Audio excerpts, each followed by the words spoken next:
any hatred come with a day like that? Well, I don't know. Hatred is not the right word. We didn't know at the time who was responsible. We subsequently learned through investigations that Lee Harvey Oswald was responsible.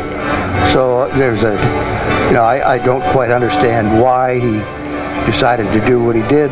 We never will know because of what happened to him. But I don't really think I hate him. Clint Hill is our guest, a former Secret Service agent, the one that you saw on that dreaded day down in Dallas that was on the back of the president's limo trying to get First Lady Jackie Kennedy back into that limo.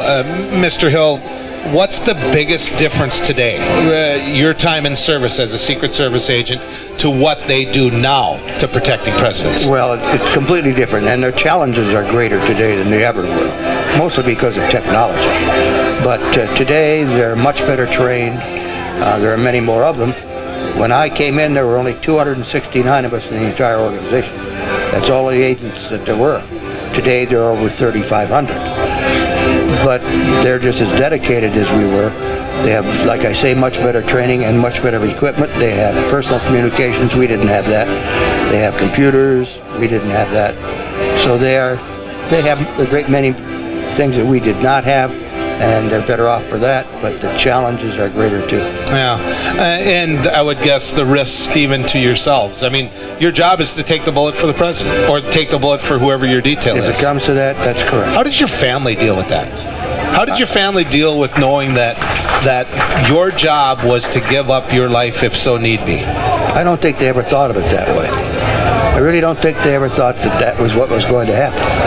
So it was just a matter of, they just thought I was going to work every day, and because they really didn't know what I was doing either. We didn't discuss hardly anything. The agents really, we never tell our families too much about what's going on. As far as the assassination was concerned, I never discussed it with any member of my family.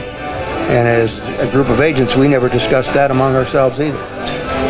Being that close to history, being that close to the devastation that happened that day, how frustrating was it for you, knowing the credo of, I'm going to be quiet unless I'm asked a question by the proper officials, when some of the I don't want to say wackos, but individuals with the conspiracy theories and everything would come out, the movie came out. I mean, how hard is it for you to remain quiet during that? I mean, there were people who said that he really wasn't dead. Well, there are all kinds of allegations, and it's difficult not to speak up, to come forth and tell them, hey, you're crazy, but you have to do that. There isn't one conspiracy theory out there that makes any sense to me. It's all just falsehood.